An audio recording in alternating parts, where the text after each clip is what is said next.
सिंहवाहिनी चामुण्डा चण्डमुण्डविनाशिनी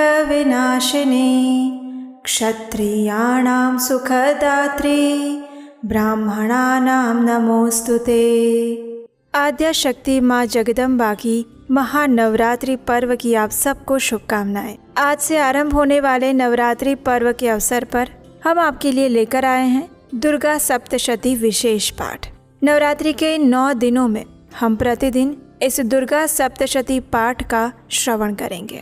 देवी पुराण में वर्णन आता है कि नवरात्रि के इस पावन दिनों में जो भी मनुष्य प्रतिदिन 9 दिनों तक शुरुआत से लेकर अंत तक इस दुर्गा सप्तशती पाठ का श्रद्धा पूर्वक श्रवण करता है या पठन करता है, उसकी सभी अभिष्ट मनोकामनाएं पूर्ण हो जाती है। माँ दुर्गा की विशेष कृपा उस पर बरसती है, उसके हर काम की सिद्धि हो जाती है। तो इसलिए इस दुर्गा सप्तशती पाठ का संपूर्ण श्रवण करना अत्यंत आवश्यक है।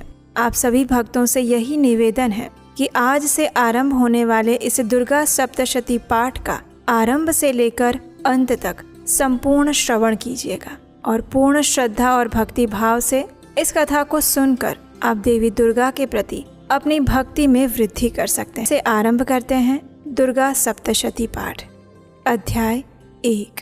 दुर्गा सप्तशती पाठ के आरंभ में भगवान शिव देवी पार्वती से एक विशेष प्रश्न पूछते हैं और ये प्रश्न इसी दुर्गा सप्तशती पाठ के महत्व से जुड़ा हुआ है। आइए सुनते हैं। भगवान शिव ने कहा, हे देवी, तुम भक्तों के लिए अत्यंत सुलभ हो और सभी कर्मों का विधान करने वाली हो। इस घोर कलयुग में इच्छाओं की सिद्धि हेतु अगर कोई उपाय है तो कृपया उसे अपनी सुंदर वाणी द्वारा सम्यक रूप से मुझे बताओ। भगवान शिव की ये बात सुनकर देवी पार्वती ने कहा, हे देवेश्वर, आपका मेरे ऊपर अपार स्नेह है। इस कलयुग में सभी कामनाओं को सिद्ध करने वाला जो साधन है उसी के विषय में मैं आपको बताऊंगी और उसका नाम है अम्बा स्तुति। इसे दुर्गा सप्तशती भी कहा जाता है। इसके प्रारंभ में आता है सप्त श्लोकी दुर्गा मंत्र और इस दुर्गा सप्त श्लोकी स्तोत्र मंत्र के नारायण ऋषि हैं। इसका छंद है अनुष्टुप। श्री महाकाली, महालक्ष्मी और महासरस्वती इनके देवता हैं। देवी दुर्गा की प्रसन्नता हेतु सप्त श्लोकी दुर्गा पाठ में इसको समाविष्ट किया जाता है। वे भगवती महामाया देवी ज्ञानियों के चित्त को भी बल पूर्वक खींचकर मोह में डाल सकती है। माँ दुर्गे आप स्मरण करने पर सभी प्राणियों का भय हर लेती हैं और स्वस्थ पुरुषों द्वारा चिंतन करने पर उन्हें परम कल्याणकारी बुद्धि प्रदान करती हैं। दुख, दरिद्रता और भय हरने वाली देवी हैं। आपके सिवा दूसरा और कौन है जिनका चित्त सभी का उपकार करने के लिए सदैव दयार्द्र बना रहता हो। हे नारायणी, आप हर प्रकार के मंगल प्रदान करने वाली मंगलमयी देवी हैं। आप कल्याणदायिनी शिवा हैं। सभी पुरुषार्थों को सिद्ध करने वाली शरणागत वत्सला, 3 नेत्रों वाली और गौरी हैं। मैं आपको नमस्कार करती हूँ। शरण में आए हुए दीन और पीड़ित जनों की रक्षा में संलग्न रहने वाली और सभी की पीड़ा दूर करने वाली हे नारायणी देवी, आपको नमस्कार है। सर्व स्वरूपा, सर्वेश्वरी और सब प्रकार की शक्तियों से संपन्न हे दिव्य स्वरूपा दुर्गे देवी, आप सभी भयों से हमारी रक्षा करें। आपको नमस्कार है। हे देवी, आप प्रसन्न होने पर सभी रोगों को नष्ट कर देती हैं और क्रोधित होने पर मनोवांछित सभी कामनाओं का नाश कर देती हैं। जो भी मनुष्य आपकी शरण में जा चुके हैं उन पर विपत्ति तो आती ही नहीं है। आपकी शरण में आए हुए प्रत्येक मनुष्य दूसरों को शरण देने वाले बन जाते हैं। हे सर्वेश्वरी देवी, आप इसी प्रकार तीनों लोकों की समस्त बाधाओं को शांत करें और हमारे शत्रुओं का नाश करती रहे। और इस प्रकार दुर्गा सप्तशती पाठ से पूर्व पढ़ा जाने वाला सप्त श्लोकी दुर्गा कवचम संपूर्ण हुआ। आइए अब हम दुर्गा सप्तशती पाठ के प्रथम अध्याय का श्रवण करते हैं। नवरात्रि के पावन दिनों में प्रत्येक दिन इस दुर्गा सप्तशती पाठ का पठन या फिर श्रवण करना चाहिए। श्री दुर्गायै नमः। प्रथम अध्याय। मेधा ऋषि द्वारा राजा सुरथ और समाधि को भगवती की महिमा बताते हुए मधु और कैटभ वध के प्रसंग का वर्णन। ओम। प्रथम चरित्र के ब्रह्मा ऋषि, महाकाली देवता, गायत्री छंद, नंदा शक्ति, रक्त दंतिका बीज, अग्नि तत्व और ऋग्वेद स्वरूप हैं। देवी महाकाली देवताओं की प्रसन्नता के लिए प्रथम चरित्र के जप में विनियोग किया जाता है। भगवान विष्णु के सो जाने पर मधु और कैटभ को मारने के लिए कमल जन्मा ब्रह्मा जी ने जिनका स्तवन किया था, उन महाकाली देवी का मैं सेवन करती हूँ। वे अपने 10 हाथों में खड्ग, चक्र, गदा, बाण, धनुष, परिघ, शूल, भुशुंडी, मस्तक और शंख धारण करती हैं। इस देवी के 3 नेत्र हैं। वे सभी अंगों में दिव्य आभूषणों से सुशोभित हैं। उनके सुंदर शरीर की कांति नील मणि के समान है। वे 10 मुख और 10 पैरों से युक्त हैं और ऐसी चंडी देवी को नमस्कार है। कथा आरंभ करते हुए श्री मार्कंडेय ऋषि ने कहा, सूर्य के पुत्र सावर्णी जो 8वें मनु कहे जाते हैं, उनकी उत्पत्ति की कथा विस्तार पूर्वक अब मैं सुना रहा हूँ। ध्यान पूर्वक सुनिए। सूर्य कुमार महाभाग सावर्णी भगवती महामाया के अनुग्रह से जिस प्रकार मनवंतर के स्वामी हुए, वही प्रसंग मैं सुनाऊंगा। बहुत पूर्व काल की बात है। स्वरोचिष मनवंतर में सुरथ नाम के एक राजा हो गए। वे चैत्र वंश में उत्पन्न हुए थे। उनका समस्त भूमंडल पर अधिकार था। वे प्रजा का अपने ही पुत्रों की तरह धर्म पूर्वक पालन करते थे। फिर भी उस समय कोला विद्वंसी नाम के क्षत्रिय उनके शत्रु बन गए। राजा सुरथ की दंड नीति बड़ी प्रबल थी। उनका शत्रुओं के साथ भीषण संग्राम हुआ। हालांकि कोला विद्वंसी संख्या में कम थे, लेकिन फिर भी राजा सुरथ उस युद्ध में उनसे परास्त हो गए। तब वे युद्ध भूमि से अपने नगर में लौट आए और मात्र अपने देश के ही राजा बनकर रह गए।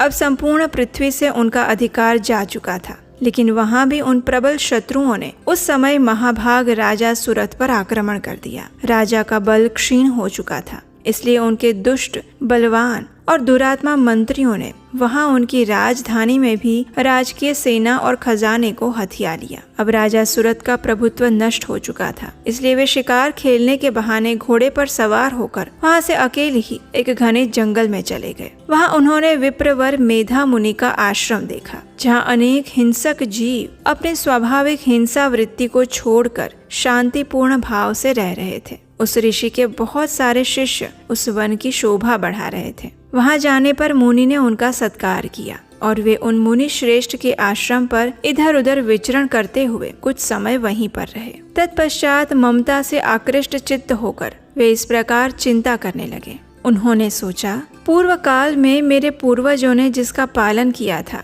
वही नगर आज मुझसे रहित है। न जाने मेरे दुराचारी भृत्यगण उसकी धर्म पूर्वक रक्षा कर रहे होंगे या नहीं। जो सदैव मद की वर्षा करने वाला और शूरवीर था, वो मेरा प्रधान हाथी अब शत्रुओं के अधीन होकर न जाने किन भोगों को भोगता होगा। जो लोग मेरी कृपा, धन और भोजन पाने से सदा मेरे पीछे पीछे चलते थे, वे निश्चय ही अब दूसरे राजाओं का अनुसरण करते होंगे। उन अपव्ययी लोगों के द्वारा सदैव खर्च होते रहने के कारण अत्यंत कष्ट से जमा किया हुआ मेरा वो खजाना खाली हो जाएगा। ये और ऐसी अनेक बातें राजा सुरथ निरंतर सोचते रहे। एक दिन उन्होंने वहाँ ऋषि मेधा के आश्रम के निकट एक वैश्य को देखा। उसे देखकर उन्होंने पूछा, भाई तुम कौन हो? यहाँ तुम्हारे आने का कारण क्या है? तुम क्यों शोकग्रस्त और अनमने से दिखाई दे रहे हो? राजा सुरथ द्वारा इस प्रकार प्रेम पूर्वक पूछे जाने पर उस वैश्य ने विनीत भाव से उन्हें प्रणाम किया और उनसे इस प्रकार कहा, हे राजन,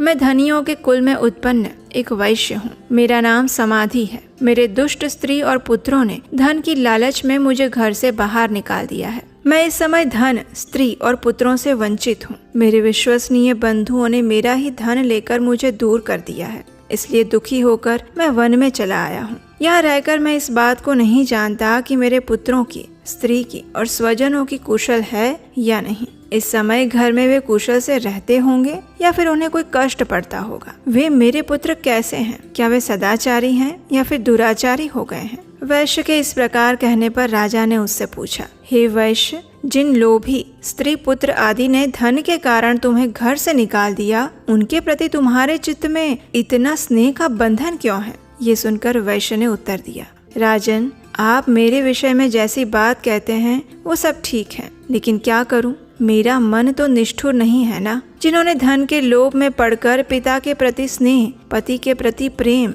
और आत्मीय जन के प्रति अनुराग को छोड़ ही दिया है, मुझे घर से निकाल दिया है, उनके प्रति भी मेरे हृदय में अब भी वही स्नेह है।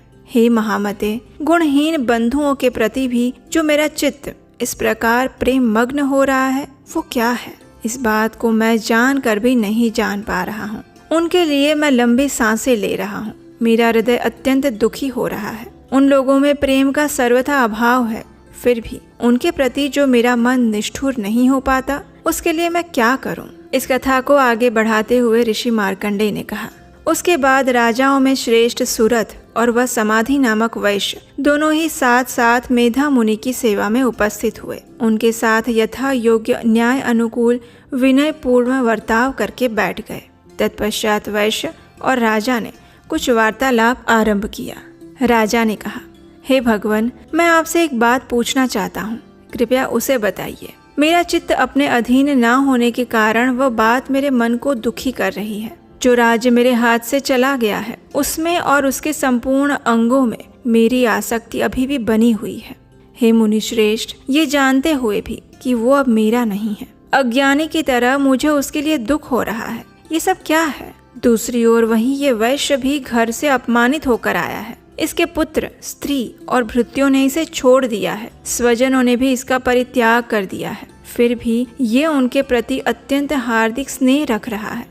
इस प्रकार ये और मैं, हम दोनों ही बहुत दुखी हैं। जिसमें प्रत्यक्ष दोष देखा गया है उस विषय के लिए भी हमारे मन में आसक्तिपूर्ण आकर्षण पैदा हो रहा है। हे महाभाग ऋषिवर, हम दोनों समझदार हैं, फिर भी हमारे अंदर ये मोह कैसा है? विवेक शून्य पुरुष की भांति मुझ में और इसमें भी इस प्रकार की मूढ़ता प्रत्यक्ष रूप से आखिर क्यों दिखाई दे रही है?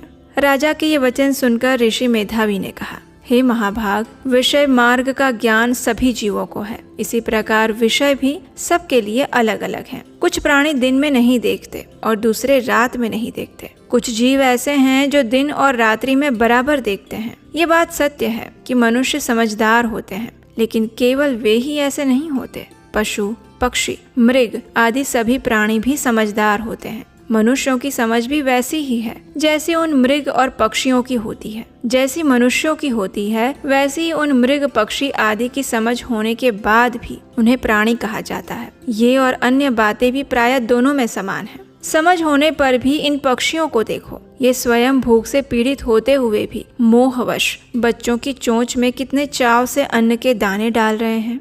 हे राजन, क्या तुम नहीं देख रहे हो कि ये मनुष्य समझदार होते हुए भी लोभवश अपने किए हुए उपकार का बदला पाने के लिए पुत्रों की अभिलाषा करते हैं। हालांकि उन सब में समझ की कमी नहीं है, फिर भी संसार की स्थिति, जन्म मरण की परंपरा बनाए रखने वाले भगवती महामाया के प्रभाव द्वारा ही ममतामयी भंवर से युक्त मोह के गहरे गर्त में गिराए गए हैं। इसलिए इसमें आश्चर्य नहीं करना चाहिए। जगदीश्वर भगवान विष्णु की योग निद्रा स्वरूपा जो भगवती महामाया देवी दुर्गा है, उन्हीं से ये जगत मोहित होता रहता है। वही भगवती महामाया देवी ज्ञानियों के चित्त को बलपूर्वक खींचकर मोह में डाल देती है। वे ही संपूर्ण चराचर जगत की सृष्टि करती हैं और वे ही प्रसन्न होने पर मनुष्यों की मुक्ति के लिए वरदान भी देती हैं। वही पराविद्या संसार बंधन और मोक्ष की हेतुभूता सनातनी देवी और संपूर्ण ईश्वरों की भी अधीश्वरी हैं। ऋषि के इस प्रकार वचन सुनकर राजा ने प्रश्न पूछा,